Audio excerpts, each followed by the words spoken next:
Thank you all for coming back after a break, or at least most. I'm pleased to start off our next panel with a particularly distinguished set of experienced participants here. I think if we look at the topic at hand of the Internet of Things, we are probably right now in the stage where the deployment of Internet of Things competes numerically with a number of newspaper and magazine articles that spilled about those devices. And one of the difficulties that I think we have is more so than in many other areas, when people talk about the Internet of Things, they all have a somewhat sector-specific notion. For some people, it's finally home automation that we've been talking about for, 30 years or so, where it's the robo-butler type of thing. For others, it's automating power plants or industrial processes. For others, it is medical applications. For others, it is vehicular transportation. And each of those really, what makes it, I think, unique is that it introduces a merger of cultures between IT, networking, software, depending on how you would like to look at it, electrical engineering, computer science, as well as then the respective industry culture, whether that's healthcare or aerospace or industrial or home or appliances type of things and so on. And so we have, I believe, a particularly qualified panel to look at all of those issues, both essentially the commonalities across all of those industry sectors and applications, as well as some of the areas that are more specific to, say, critical infrastructure that may not apply, say, to home automation. One final comment that struck me when I heard the last panel was that the Internet of Things has, even though you may not actually be in that industry, other parts of it may actually affect you. Some of you may have heard the story about the refrigerator that started sending out spam because they had an unpatched open source type of generic Unix platform running on it. And so even if you're not running home automation or whatever it happens to be, other devices that are in that space may suddenly start attacking you with a denial of service attack or become a bot of some other, in some other capacity. So with that, I'd like to just very briefly introduce our panel just by affiliation, and I'll ask each one to say a little bit about kind of which corner of the IoT space they have illuminated, so to say, in their work, and then say a few introductory remarks. So we'll start out with James Kaplan, who's a partner at McKinsey and Company, followed by Rima Qureshi, who's a senior vice president and chief strategy officer and head of merger and acquisition. That should keep you busy, at Ericsson. And finally, Tobby Simon, who's founder and president of the Synergia Foundation, I got that wrong, and GCIG Commissioner now. And we'll start in alphabetical order. I think you really hit one of the critical issues quite directly when you talked about this confluence of cultures between IT on the one hand and networking or manufacturing on the other. I spend a lot of time helping companies think through cybersecurity programs and cybersecurity strategies, and in many sectors you're seeing this interesting turbulence between IT and security around what might be called the Internet of Things. And so, for example, you see it in companies that are struggling with putting in place devices that look and feel like computers and have the security vulnerabilities of computers, but have not been managed like computers. And hospital networks are a terrific example of this. A medical device that goes into an operating room is basically a computer running Linux with a piece of plastic around it with the name of a device manufacturer rather than a piece of plastic around it that says Dell or HP. Traditionally, these devices have not been owned by the IT organization, and in many cases they've struggled with or have not been, security hasn't been a tremendous focus for them. At the same time, the manufacturers of these types of devices are also wrestling with the issue of, first off, how do they bring together product security and IT security as more of their devices become connected to networks, and also figuring out how to integrate their products into the security models for their customers. And again, hospital networks are a great example. I've seen situations where large hospital chains have delayed certain types of implementing certain types of diagnostic devices by a year or more because they couldn't figure out how to integrate it into their broader IT security model, say for their operating room environment. And then finally, I think there's some really interesting questions of signaling and trust, because it's not just enough to be secure, you also have to communicate to the market that you are secure. And I think in many places we're seeing turbulence around buying decisions where innovation is getting slowed down because people aren't sure which vendors they can trust and how much. So sorting through that, I think, will be especially important in coming years. So I think going back to your comment about the number of articles and the number of things, if I may, I'd like to start with some numbers. If we look at 2014, there are 7.1 billion mobile phones. If we project out 5 years, that number grows to 9.5 billion mobile phones. And the amount of data traffic that we see in the networks today is going to increase about 8 times what we see in the networks today.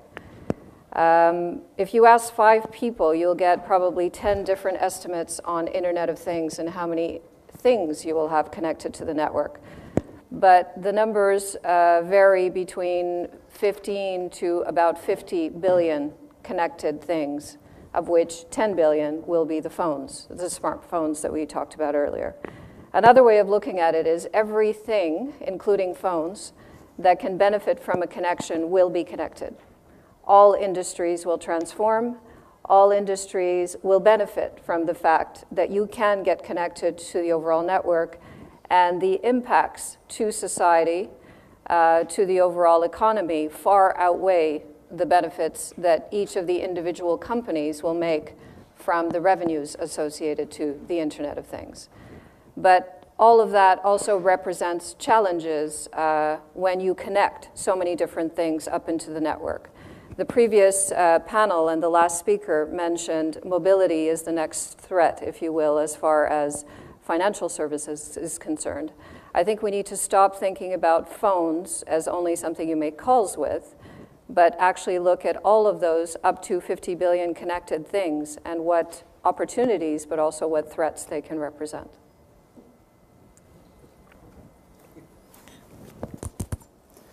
Good morning. I come with a little bit of an interdisciplinary background, so I would sort of try to explain it from that sort of a perspective, if that is okay.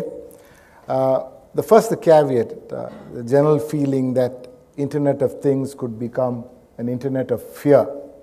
So that's the first thing that we are trying to, from a mindset perspective, trying to clear.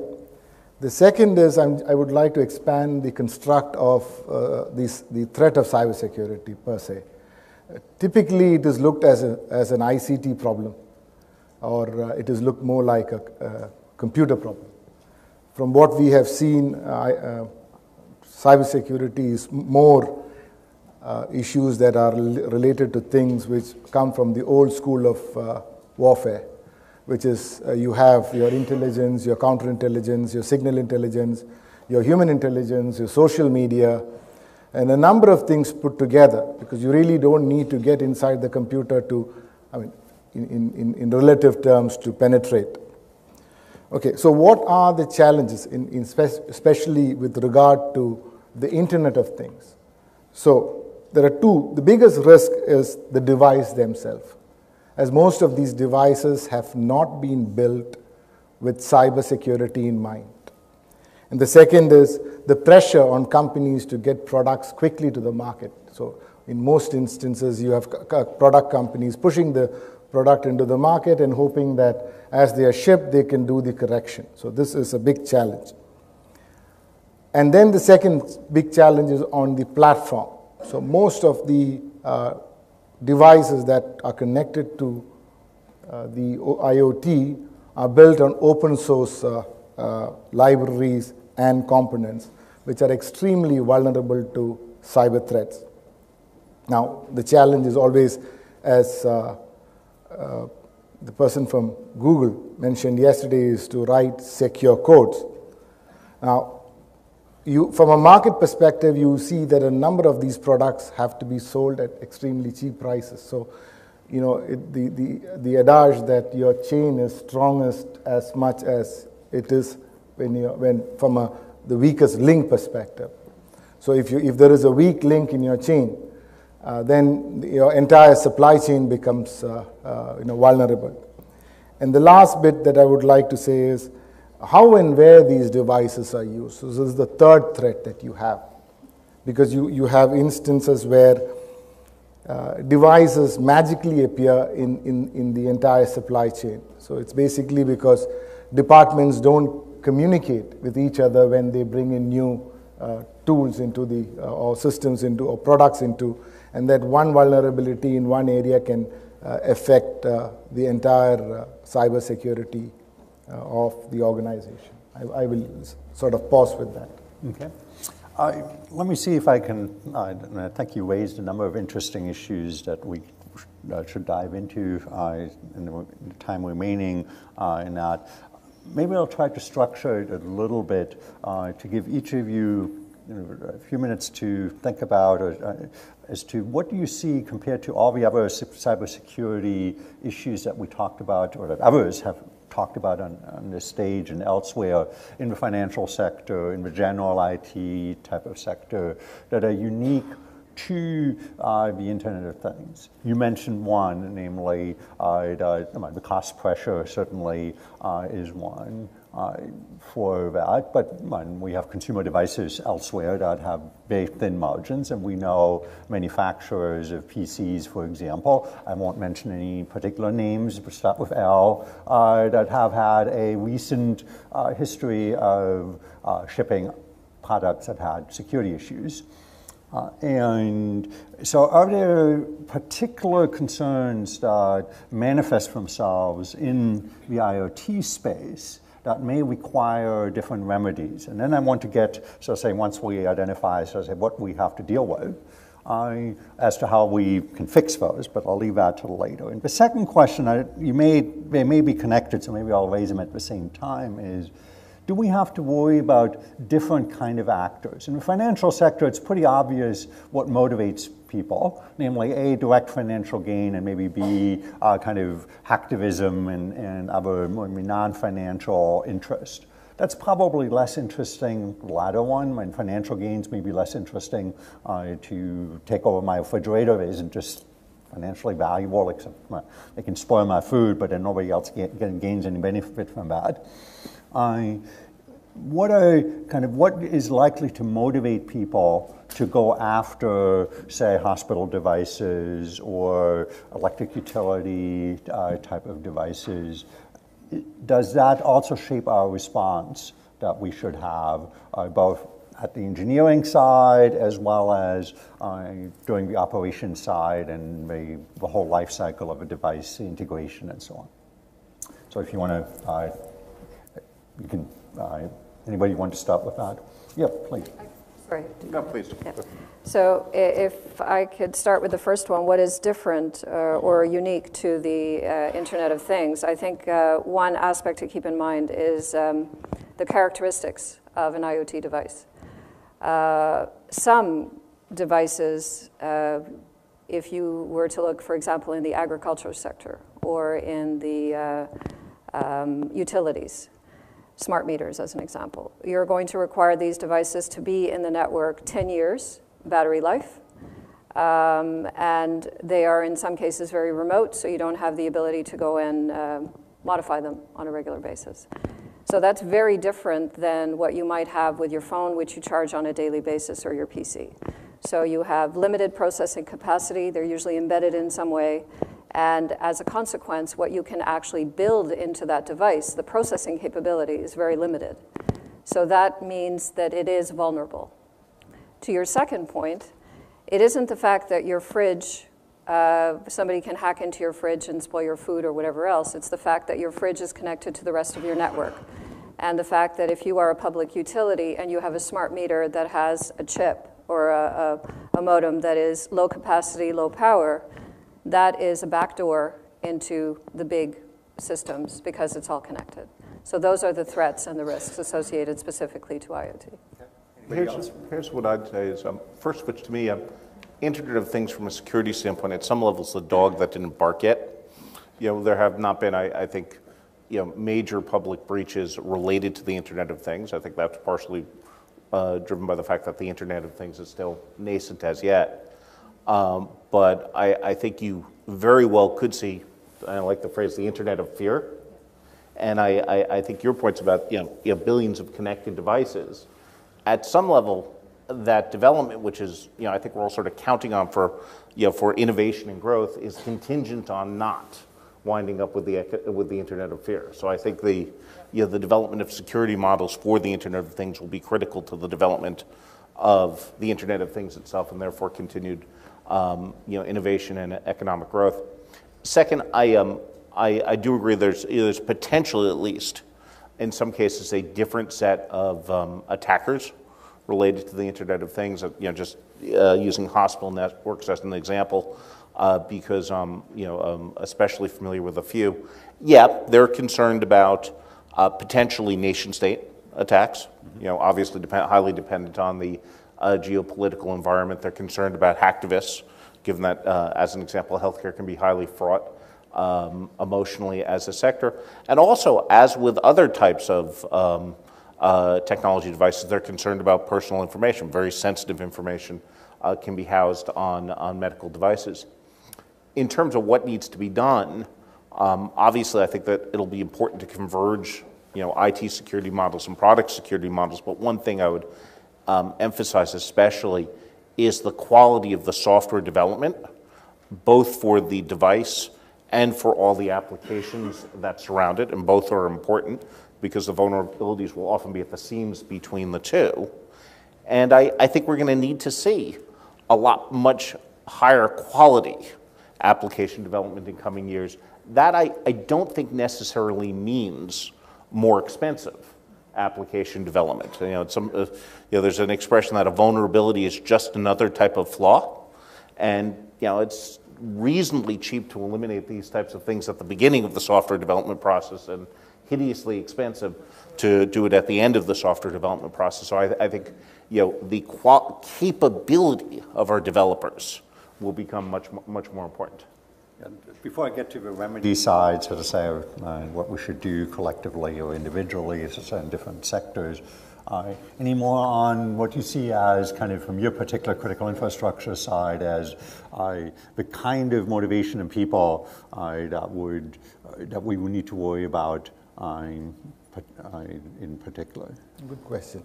Now, I look at it this way. Who is the adversary? If classically, if the adversary is a nation state, then okay, this could be the motivation. Okay? But your adversary could be a hate group. It could be a terrorist group. It could be a ransom group. Okay? And this whole threat has become so asymmetric that all you need is 3 or 4 people. And what could be their objective? It could be just to create fear. And if you ask what is the benefit they derive out of it, I mean, most terrorist organizations, the whole objective is just to create fear. I mean, terrorists, splinter groups, whatever you call it. So I think it will be very interesting to look deeper into what is the motivation, but that would be something we would find it very difficult to answer with growing all the complexity. For example, we had an instance in Bangalore in India where a young boy, 22-year-old engineer, was arrested for tweeting for the ISIS. Now, he has nothing to do with ISIS. He has never visited Iraq, Iran, anywhere. But he just picked this up on the net. Now look at it playing out further. When he was arrested, and this news was released out by the Secret Service in London, he was arrested, the ISIS issued threats to the police in Bangalore, saying that if you don't release him, we will come after you. And the Peshmergas, the Kurds, were celebrating. Now, nothing to do with each other. So if you look at the sort of asymmetry in the thought, so this is the first thing. Second, if cyber was only technology and writing codes and the security parameter, then we can give. But the problem is most people who come from the technology world do not know the larger ecosystem. And that is a challenge. How do you teach them the human intelligence, the social intelligence, which may not be directly related to what you do inside the office? I take issue with something you said, because I think there's something interesting here. I could not agree with you more strongly that cybersecurity is not purely a technical issue. Obviously, technical aspects of it are incredibly important, but it's not a technical issue. I would, however, suggest the metaphor of thinking of it in terms of conflict or warfare, which many companies do, I think, is at some level not entirely helpful. I actually would suggest instead you need to use a risk management metaphor, and I would make the case, anything you do with regard to technology implies risk. If you're launching a new mobile platform, that creates new types of risk. If you're launching a new product with new types of information, that creates risk. And I would suggest the issue is, okay, what risk are we incurring? Because we have to. If we're putting new things, if we're creating new types of connected medical devices or new types of sensors in the supply chain, we are accepting risk. But how do we balance the risk and the return? And what's the best way to optimize that trade-off? And I would agree, because that is definitely what we look at when we have to develop and commit to characteristics and capabilities. I mean, there were discussions previously, are software companies willing to step up and make commitments? If you look at telecommunications networks, we have to guarantee 5 nines. And what that means is any one point of failure cannot be failing more than 5 minutes per year. Right. And that is liable with penalties if you don't meet that requirement. So that is something that you can determine what the cost is to be able to do that. And over many years in the industry, it's developed, it's 5 nines, but it's not 6 nines. No, because it's considered to be too expensive to go beyond a certain percentage, and that's what you build your system for. It's high, but it's not absolute. Yeah. So let me just see if we can. I want to just say, move. What should we do collectively? And I want to see if we can separate, based on what you said earlier, 3 types of somewhat separable problem areas, namely one where IoT, as much as anything else, and certainly mobile devices, given kind of a relatively small number of operating systems, also fall into that category, is they rely on a large, partially open source, partially commercial software infrastructure that's built by people you don't know as a vendor. When you've never met, they may not even be knowable in some sense because they've built over 30 years of software development. And then we have kind of industry-specific functionality that you build, whether it's a medical device, whether it's energy, a smart meter, very different, specific, but often, I think, as you alluded to, built by people who are great power engineers, but probably took a Fortran programming course, if you're lucky, 20 years ago, or 30 years ago, I suppose, in that case. And then thirdly is the integration into larger system, where the system itself may be reasonably safe, but you suddenly assumed that you were operating in an environment that didn't have certain threats, and suddenly, because of other devices that you introduced, what you thought was safely inside a perimeter no longer is. And I'll give you an example just simply because it's an area that I'm familiar with, is initially in the voice of IP world, people thought, oh, PBX and phones, they're inside the corporate network. Mm-hmm. And so we can use unsecured file transfer protocol, what's known as trivial file transfer protocol, to transfer credentials and software updates and all of that. And then suddenly they discovered that people would install these devices at home as an extension for their home office when they were telecommuting. And all of the assumptions that were reasonable when the product was shipped, or at least not completely ludicrous, suddenly turned out to be just completely wrong and with predictable consequences. And so I wonder, does that help? How can we, if that separation into concerns is a right way to think about it, how can we address each one of those, kind of foundational infrastructure, the industry-specific one, and the integration risks, if you like, the process integration risks? And feel free to just tackle one or any one of those topics, if you like.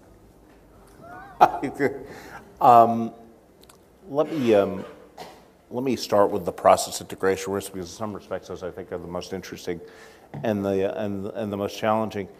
And I expect it's both an organizational and a commercial issue for the providers. And I think the era of having product security teams which are siloed from network cybersecurity teams or enterprise IT cybersecurity, it's just, that has to come to an end.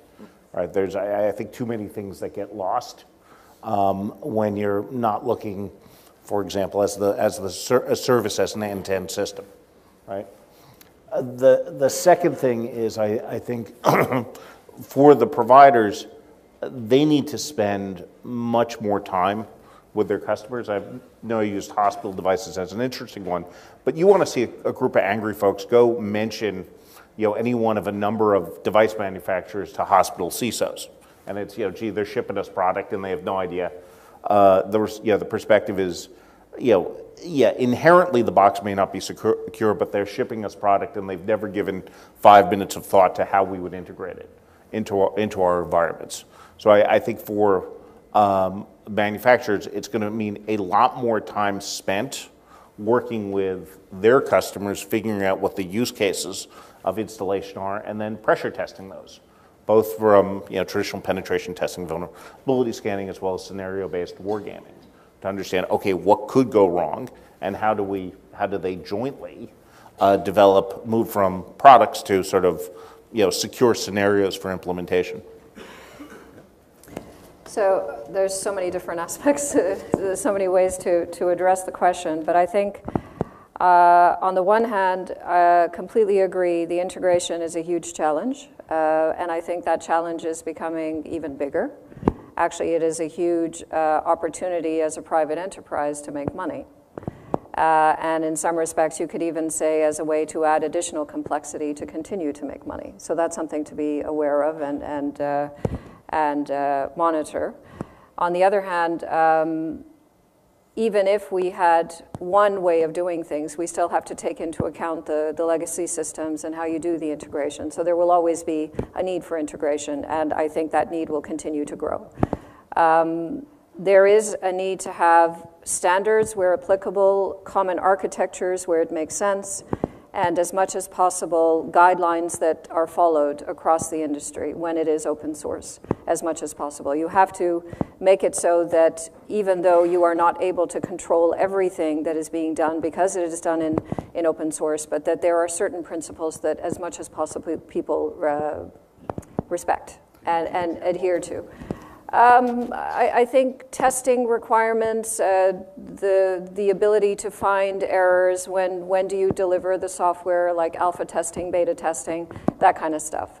And then negative testing as much as possible so that you're not only looking to make sure that something works, but you actually try to break it to make sure that when it does break, that it doesn't break something else in the process. These are established ways of working, and we just need to ensure that that's the kind of thing that is understood that everybody needs to do. Question for you on because the open source one is right. especially interesting, obviously, given Heartbleed. Do you think companies need to be making more resources available for their technical employees to participate in the open source community?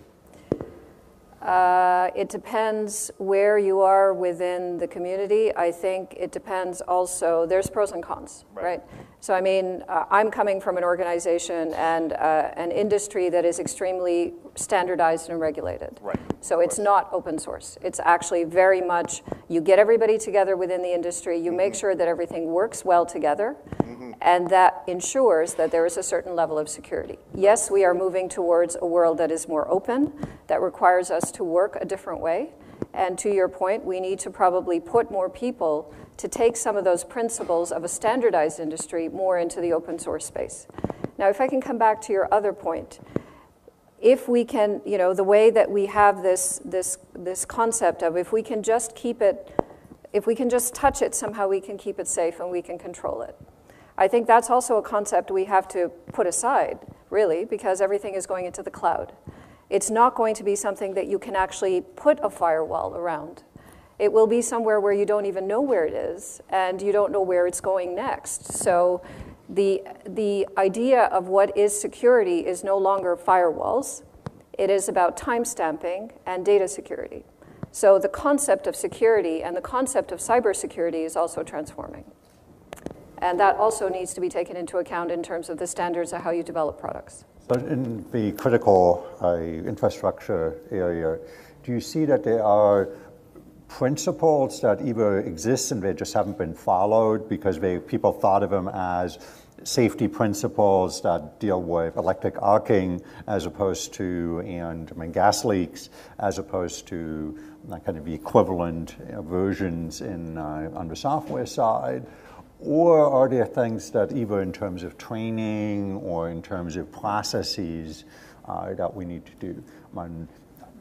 There's obviously plenty of ISO type of standards that companies profess to adhere to. That doesn't seem to have made, in my biased opinion, all that much practical difference because it tends to be checkbox marking as opposed to actual cultural change. You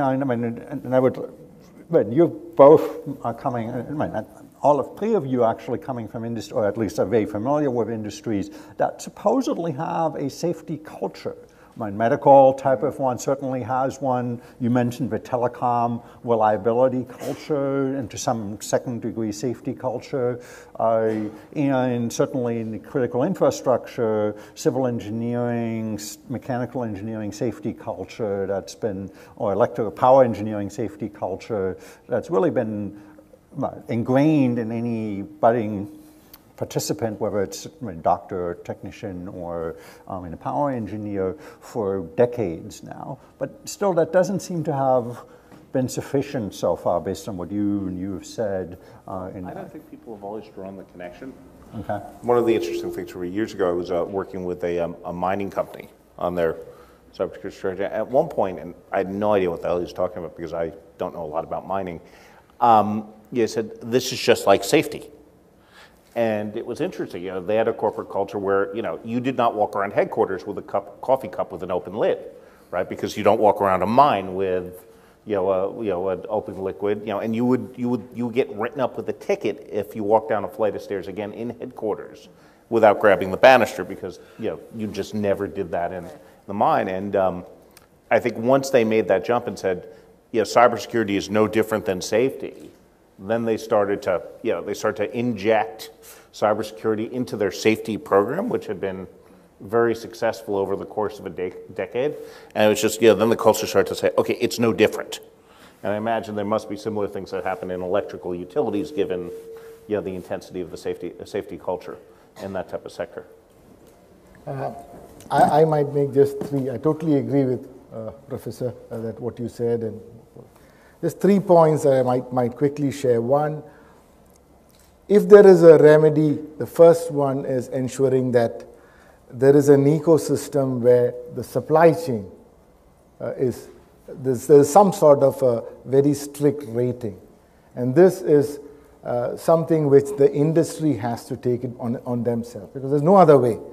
You cannot try to bring in heavy regulations. It won't work. And it's like trying to solve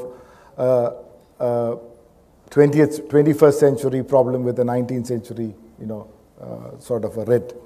The second most important thing, I think, is about information sharing. And this is a huge problem that, even within companies, they don't talk to each other. With one department does, the other person doesn't know. So that seems to be, even if you look at, forget companies, even if you look at from a national security perspective, very few people know what the other department is doing. We call it turf war, but it's something that happens. Okay, and finally, I think what could be helpful is some sort of a soft regulation, in which there is sort of a co-opting between the government and the private industry, that it is not sort of pushed down on them, but they see that there is an existential need for them to do it. Otherwise, there could be disruptions, there could be anything that they will not be in business. So that actually naturally segues into kind of a question as to, on a larger scale, besides the internal one, is since the consequences, since you mentioned, in all of the cases that you have, this is true in telecom, this is true certainly in medical, certainly true in infrastructure, go far beyond the company itself. In a sense, their risk is limited to going bankrupt. Our risk is, at best, our risk respectively as users of those is far larger, both financially, potentially, and personal safety in many cases. So if you were to look at models that work to ensure that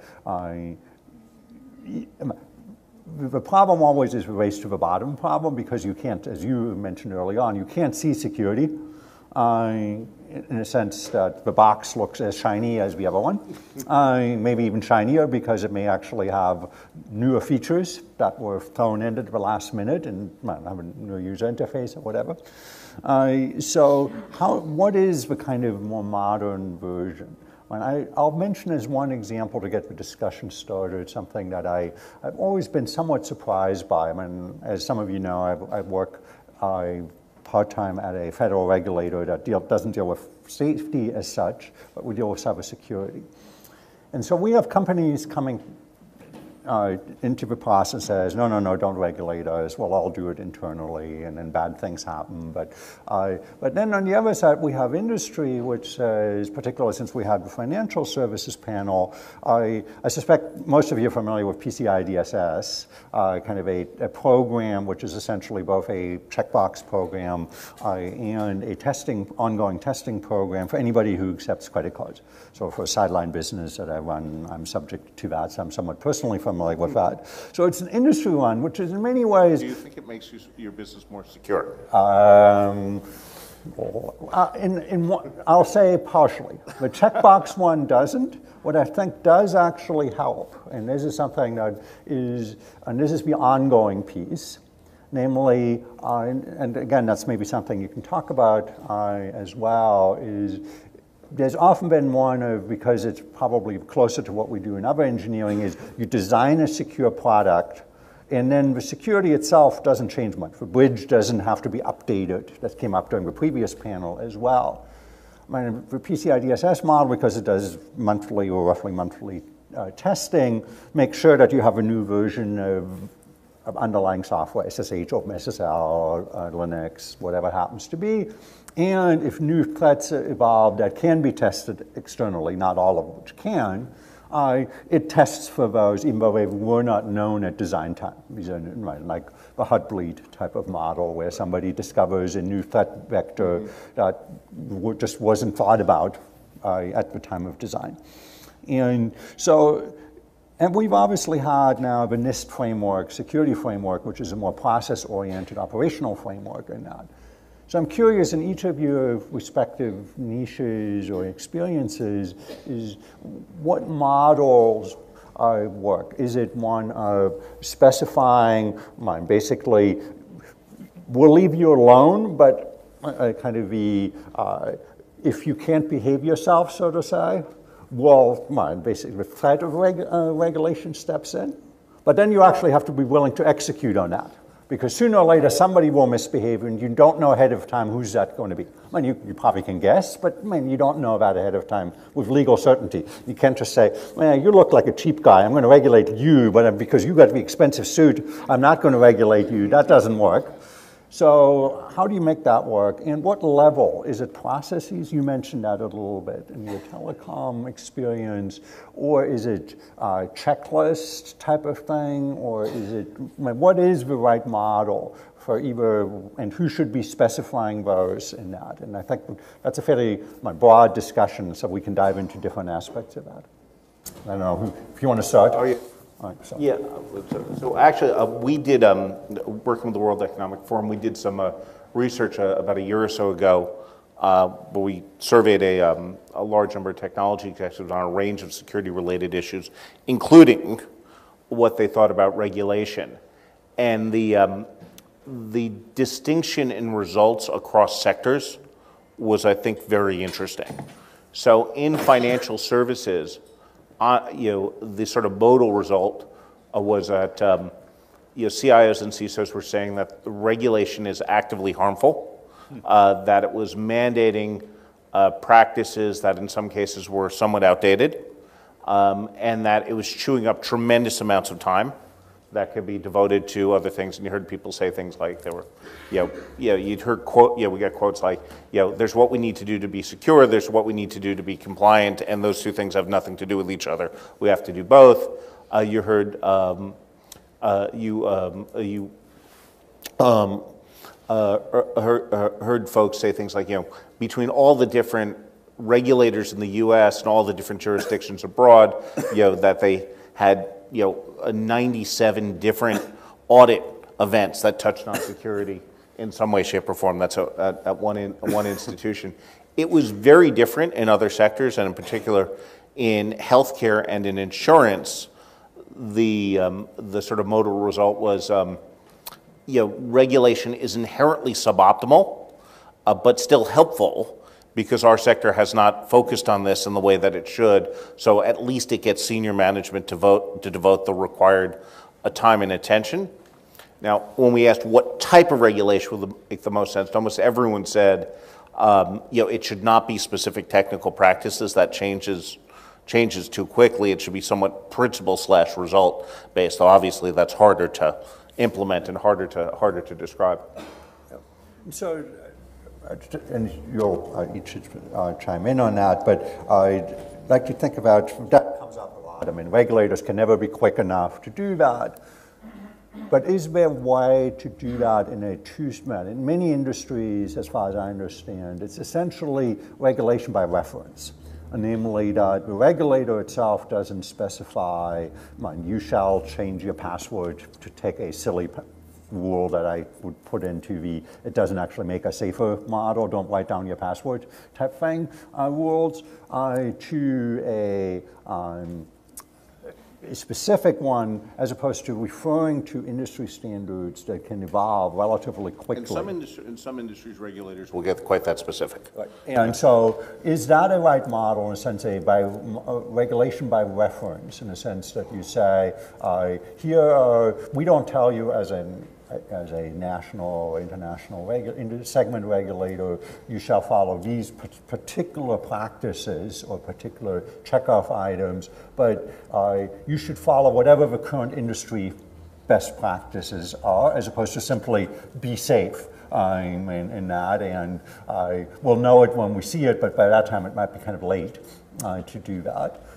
So what would be the models? And you can go back, or you can start with that. Yeah, so maybe go back, if I may, to the initial question.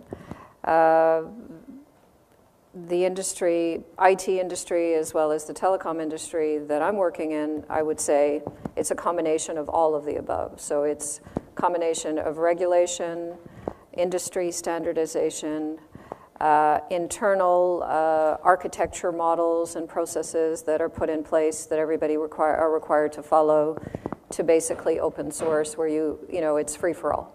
So all of that exists within the ICT industry, if you will. Then going back to the ISO and the checkbox is definitely the case. You have industry standards or regulated requirements on where you have to comply.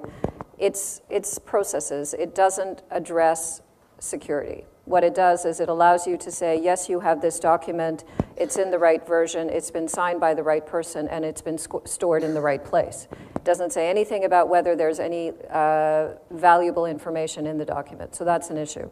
That is definitely the basic, absolute minimum that everybody needs to comply to, in my opinion.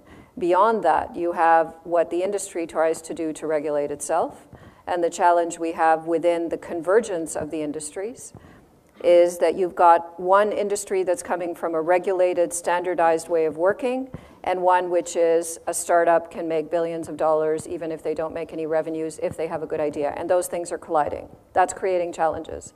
And that's creating discrepancies in which is the best way to work.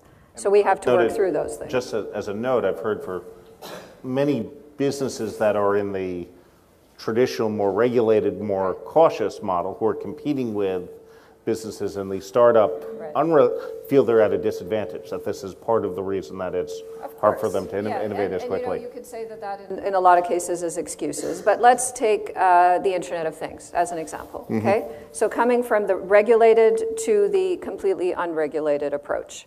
So in the regulated approach, which is the traditional telecom approach, where you've got chipsets, you've got patents, you've got standards from an industry perspective, a chipset for an Internet of Things today in a device would cost you around $20.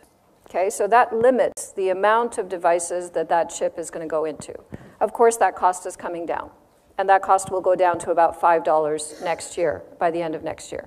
On the other end of the spectrum, you have chipsets that are selling for less than 50 cents. Those are getting into a lot more devices. Those do not have the same level of security, but they are going to coexist. And it's, again, the issue of the weakest link.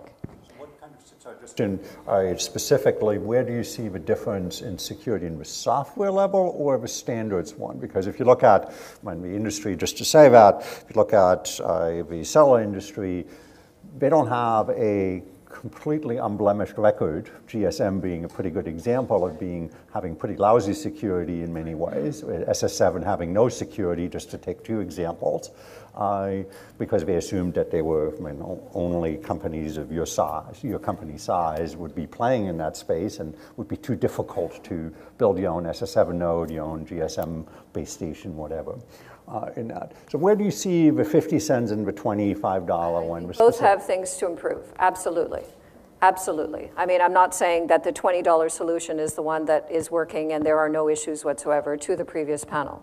We are absolutely having to do more, but the fact is that if you've got these two ways that are coexisting, two ways of doing things that are coexisting, how do you regulate that industry? How do you create standards and architecture that everyone will be able to adhere to and comply to? That becomes a challenge. And then the requirements on each aspects of these technologies is very different as well. Going back to what I said previously, if you're trying to create a device that's going to live out in the network for 10, 20 years, it's not going to require a new battery, and it's not going to require you to go and touch it after you've installed it. There's only so much processing power that's available to actually put any type of security into it. Maybe it's not under threat, and maybe we don't have to worry about it. But I mean, if I just think about all of the industries, going from agriculture to utilities, the ones that are going to grow the most in the next 5 years, agriculture, maybe not a concern. If you put something out in the field to make sure there's enough irrigation, chances are that's not going to be a security threat. Automotive, that's going to grow quite significantly. Intelligent buildings are going to grow quite significantly. Utilities and consumer electronics. So if you look at those specific industries, we need to start evaluating where is their biggest threat, and then ensure that in those specific industries that there are maybe some basic requirements that everybody has to adhere to. That's where the growth is going to come from. Intelligent buildings, in my view, is a potential area to be concerned about, because if you can, in some cases that we have talked about earlier today, go in through an HVAC system and bring down a whole network, you got to be careful what kind of intelligent buildings you're creating. Utilities as well, you can bring down a whole power grid. So maybe there's a certain level of security that's required in that industry that maybe you don't need in the agriculture side. I think it may have to go that way than to say 50 billion connected devices, everybody needs to comply to this standard. Do you want to add anything to that? Just a quick one. As James had said, that if the narrative of cybersecurity is more risk mitigation, then the challenge is, if you look at risk, people believe, why try to fix something that isn't broken? Okay? So unless it's broken, unless you have a real threat, nobody wants to spend the money. I mean, we have faced it several times when you talk about threat mitigation. There was an instance, and the second one, the instance in the US about Bradley, a diabetic patient some time back was using a wireless insulin pump, and he went and complained to the device manufacturer and to regulatory authorities that he feels that his wireless insulin pump could be tampered. So as a consequence, the FDA started working on a regulation. Okay, so I feel that you cannot just allow, good practices to come in, because companies do not know what's around the corner, because they are focused on the product. They want the best product, the best packaging, the best market.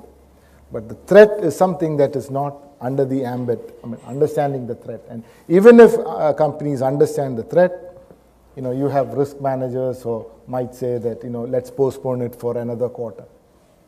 So I wanted to pick up, since you've mentioned it a few times along the way, and it's a particular concern of mine as well, about the life cycle issue. What should be, and your example highlighted that as well, is what should be the obligation of a company, not just when they ship the product, and of any other industry player, when they ship the product, but 10 years out? And what do we do in cases, for example, where that company is no longer around or has long moved on to, Cisco and Ericsson and other companies have done lots of things, smartphones in some cases, just to pick on that example. Cisco was in consumer products at some point. They're no longer doing either one of those. And what should happen? Should these devices automatically kind of self-destruct when they can't phone home anymore and find when basically their parents are gone, so to say? Or who's responsible for those type of long 10, 20-year life cycles of devices? To me, the challenge would be to sort of trace them back. Once it's gone into the market, after 1 year, 2 year, nobody knows where it is. It is just gone. So I think logistically it will be very difficult to sort of kill it unless you program it in such a way that after 5 years or 6 years it self-destructs. Something like that. They could phone home. Yeah, possible. They could. Yeah. It's not like a car, No. the old model car, Yeah. where once it's on the road, gets sold several times, and who knows who owns it. Yeah. But for recall, how to reach the owner at that point, or how to. But the whole point of the Internet of Things is these are devices that are connected to the network, so they can certainly make themselves known to that I'm still around, regardless of whether this building got sold a few times in the building management, or the building manager has moved, has changed hands a few times, and the blueprints are no longer up to date.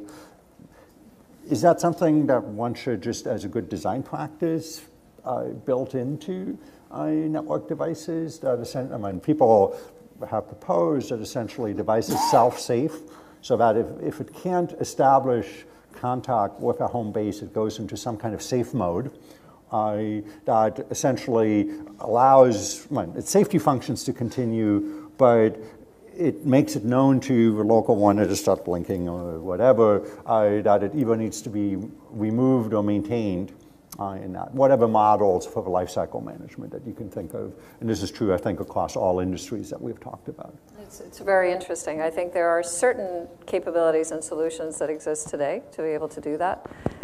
Similar type of things. So companies are definitely putting in place software locks, software keys, that as soon as it's clear that your contract has run out, the software stops working.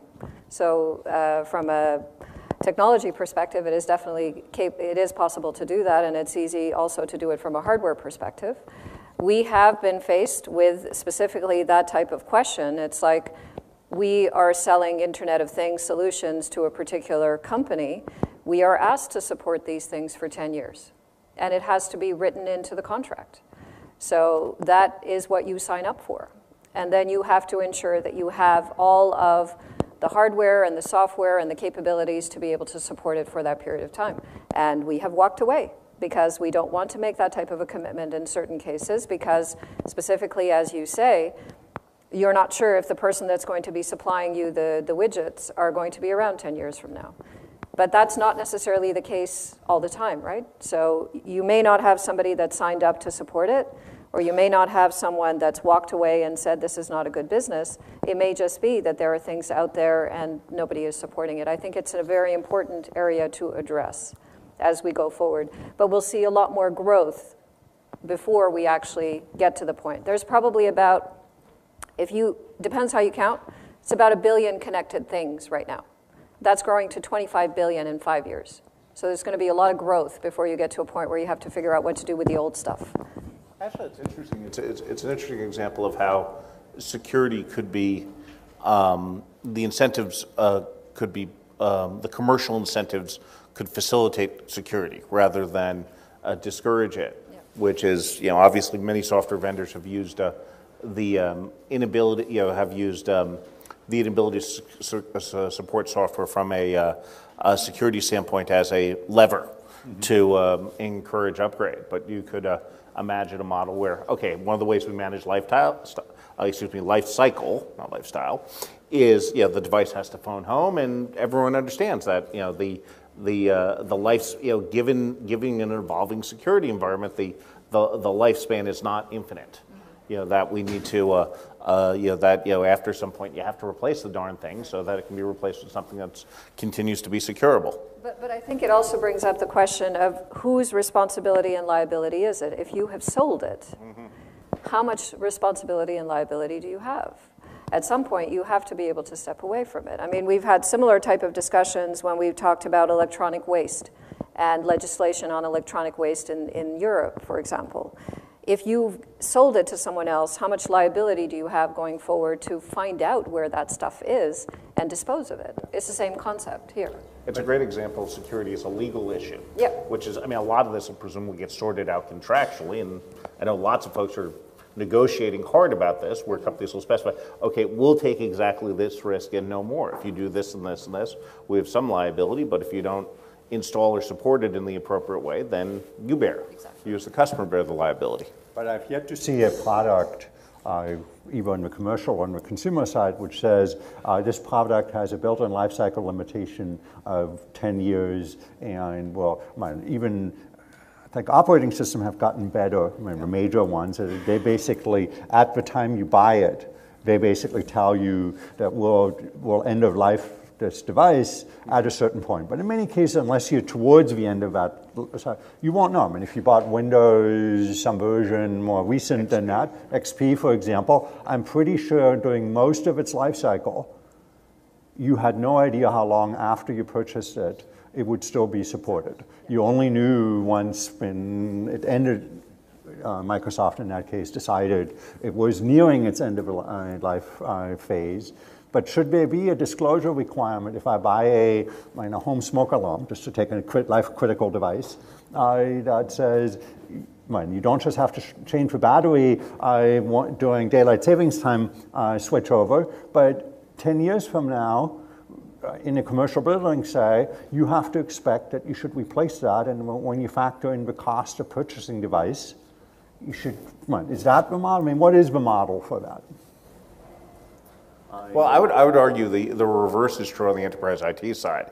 It's not that the vendors have been, vague about when they retire things. They would say, okay, gee, it's going end of life X date, and then, invariably there's a few years extension as a result of begging and pleading and what have you. Oh my God, we can't possibly get off XP by this date. You have to extend support by a couple of years, right?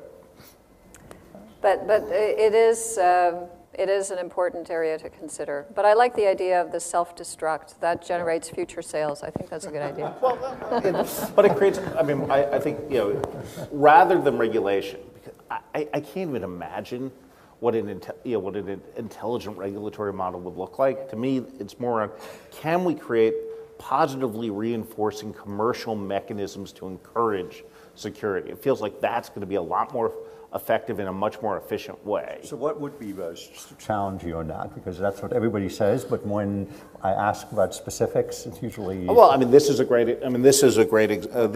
example. I think you're going to, I think you're already seeing it in, RFP processes. For example, in banking. I know not only of technology deals, but even financial transactions that are held up because counterparties saying, gee, I don't understand where how you're managing the data end to end and which vendors you're transmitting this data to. And that is, quite clearly encouraging, financial institutions and other types of companies to think in a much more intentional way about how they're transmitting data. I think I think the sort of the shoe that hasn't dropped is the consumer markets, because you're starting to see it in business-to-business markets. I don't think you've seen much yet in the way of consumer behavior driving more secure products or more secure services. I wanted to, looking at time available, I want to make sure we have a few minutes left for questions from the audience.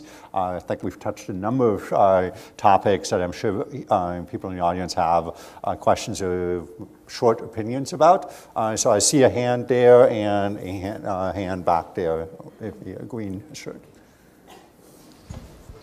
Thank you for your comments. I have two questions related to consumer privacy. And I'm sorry, if you could just briefly state who you are, just... I'm Camille Gray. So two questions relating to consumer privacy. First, what do you think about data breach notification laws? Congress has been debating different bills. Do you think those help security? Secondly, regarding devices, consumer devices, and connected cars and such, do you think that self-help should be employed? It seems like these devices don't turn off and they're always collecting data. What role do you think self-help should be? Thank you. Of all the regulations you might consider, to me, disclosure ones or notification ones, are easier to describe. And then second, and by the way, this is a personal opinion, not an opinion of McKinsey and Company, obviously. It sort of reinforces the commercial pressures on cybersecurity. So if we know when stuff happens, then that increases the likelihood that customers of various types will be asking the tough questions. Is back there. Hi, Carolina Rossini from Public Knowledge.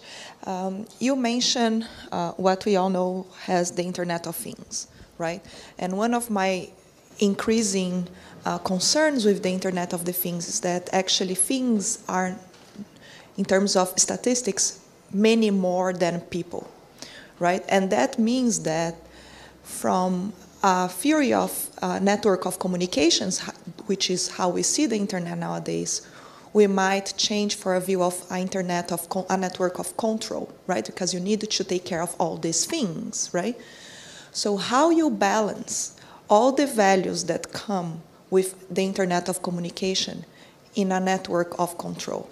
How do we preserve freedom of expression? How do we preserve privacy? One of the things that gave me like goosebumps, right?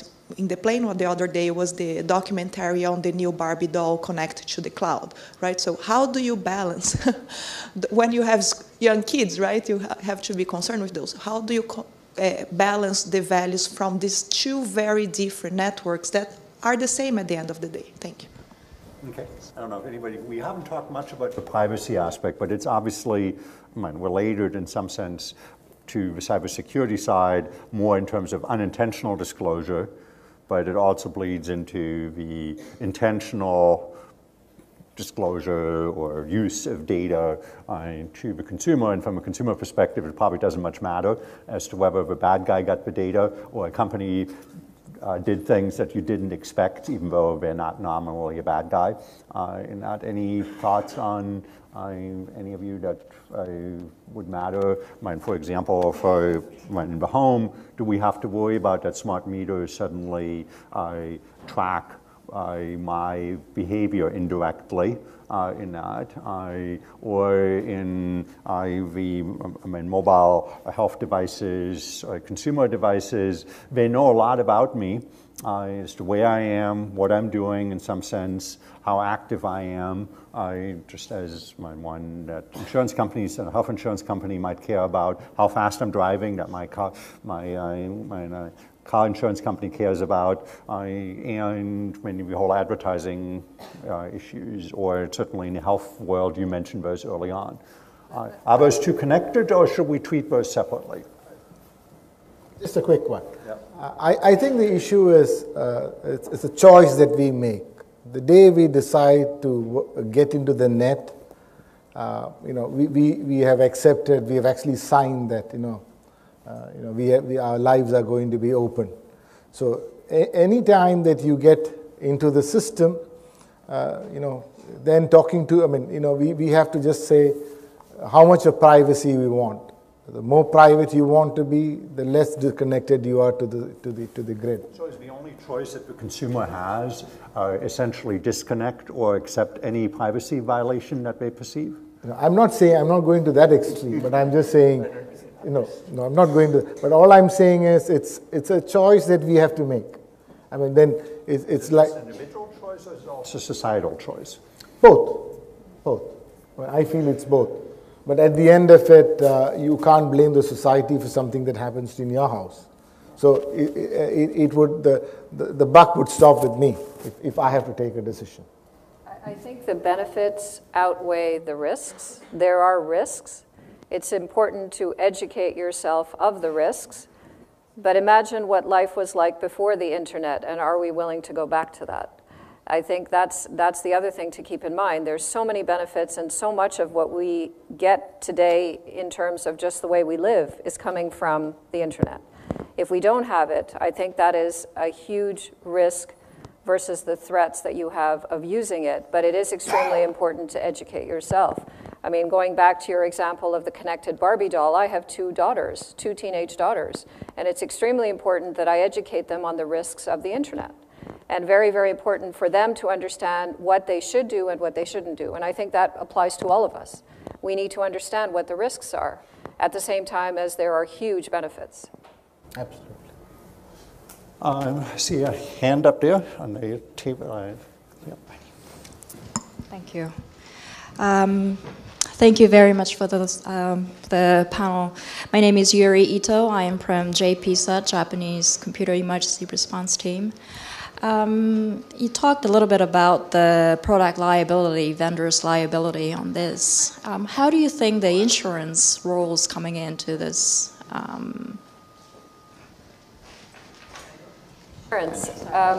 Well, product reliability requirements are in some respects regulated, so that is the responsibility of the industry that's providing those type of products to ensure that they're capable of delivering those products.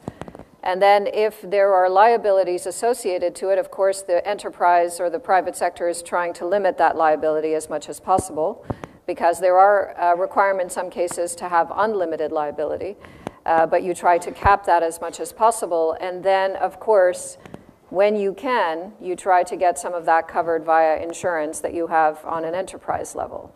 So insurance is a backstop, but that isn't going to cover all of the liability that you would take on if you are developing these solutions.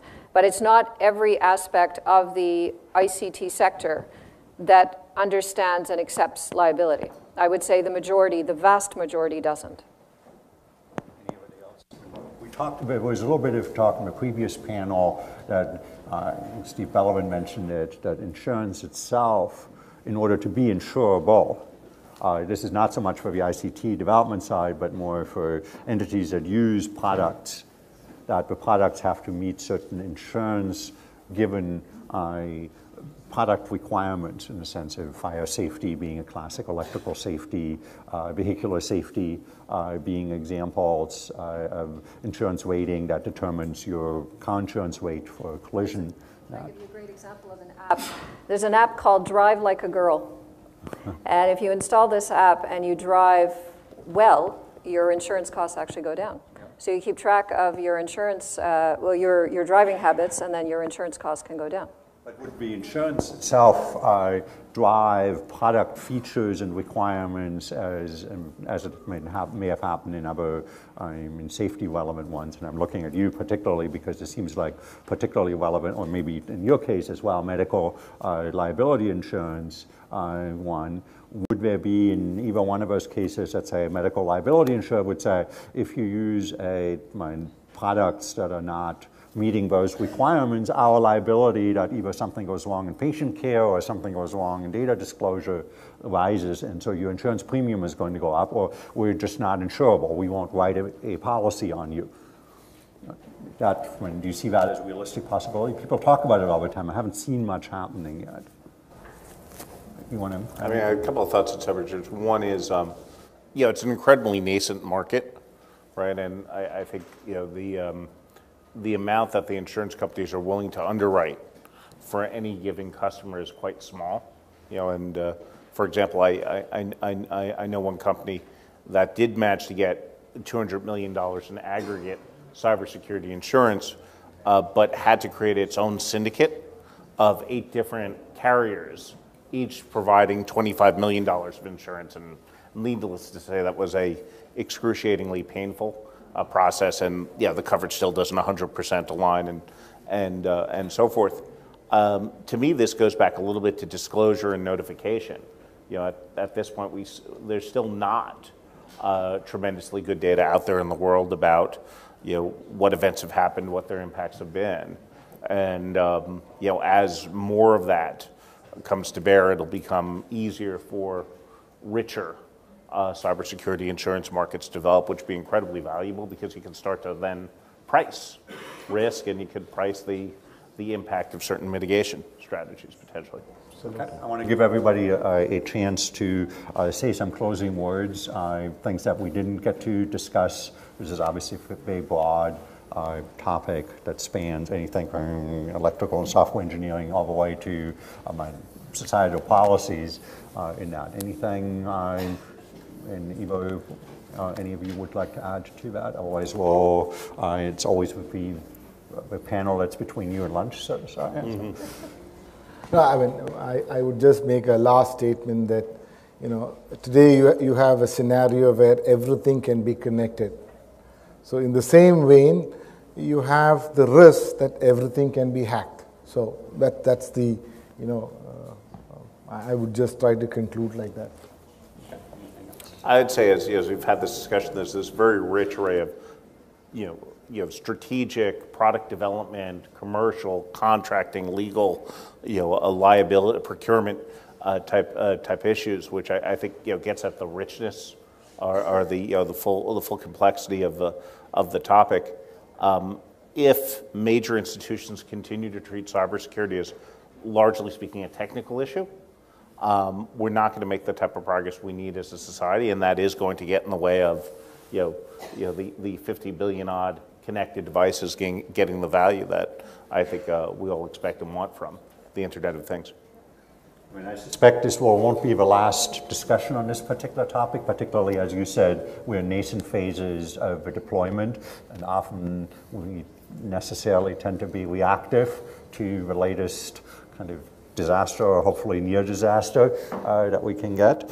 So thank you so much for sharing your insights from very different but converging industry perspectives to that, and thank you to the audience for the questions that you added to the discussion. And I think the next agenda item is to have Internet of Food out there, the old humankind that can network there. And I will be seeing you. What is the next item is at 12:45. We have a keynote, a lunch keynote here. Thank you so much.